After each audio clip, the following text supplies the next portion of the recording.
Accessing resurrection power. How to access nining gahom sa pagkabanhaw. Pinaagi sa pag-ampo o pagdepende sa balaang espiritu. Now, mahimo kang powerful, mo ni sabto na to. Naa naman ang Ginoo sa imong kinabuhi. Katong panahon na mituo ka kaniya, midawat ka kaniya as your Lord and Savior sa imong kinabuhi, naa na sa imuha. Ang gikinahanglan na lang nimo is magmainampuon o modepende sa balaang espiritu. Why? Kay kung dili ka magmainampuon, pasabot ana, dili ka powerful. Wala ka naka-charge. Kay wala ka ga-pray. So kinahanglan magmainampuon ka, kay ang pagmainampuon usa kini siya ka panalipod o sa lasag aron dili ka madaog sa temptation o sa mga pagsulay sa kinabuhi o pag-rely, pagsalig sa balaang espiritu. Kaya nga naman, ang balaang espiritu, mag-usa man gud sila sa imuhang pag-ampo. Ga-pray ka guidance. Ang balaang espiritu, mauni ang mutudlo nimo, unsaon nimo. May usa ka istorya kini si Pastor Laurente, familiar man siguro mo. Papa ni Disan nga nagpuyo diha sa inyo ha. No, diha Ilaros nga balay. Istorya sa kuha. Niadto sila sa Mawab kung ako masayop or diha sa basta diha as di oro. Gabiing dako sila pauli na diri sa Davao. Pero ga-pray sila sa Ginoo. Then while gabiyahe sila, giharangan sila og upat ka armadong tao sa dalan. Istorya gid ni, iha gid kaagi niya. Karon kay pastor man sila, ga-pray sila sa Ginoo. And then gipara sila. Pagpara sa ilaha, kay naa may mga armas, di man to mga sundalo kay mga PE man tong dagko, no? So ang ilang gihimo, with the guidance of the Holy Spirit, singgit sila. Kanang paghunong, action og naog, kay gipanaog man sila, pag naog nila, dive diretso sa kinan din sutoy.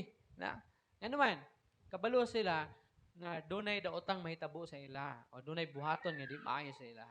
So, kinahanglan nimong mag-pray o guidance po sa balaang espiritu. I mean, mag-pray ka para ang guidance, ang balaang espiritu mag-guide sa imo ha. Kung asa ka muadto ba ka o dili, ano man na. Mabitan mo sa murag, kanang di lagi ko kaadtoon. Manamingon sila nga, basin kuan siguro, naday duda nga, basig nay mahitabo sa kuad to.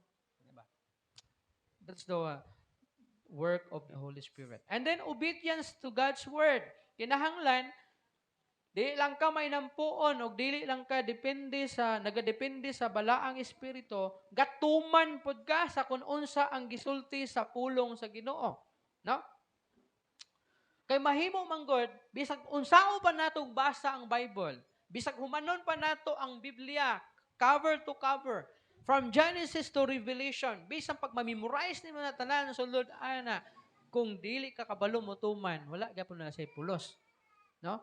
For example, ang Bible nag-ingon siya dira sa John 14:1, let not your heart be troubled, believe in me.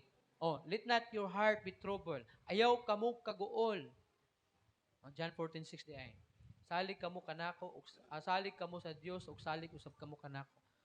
John 14:1.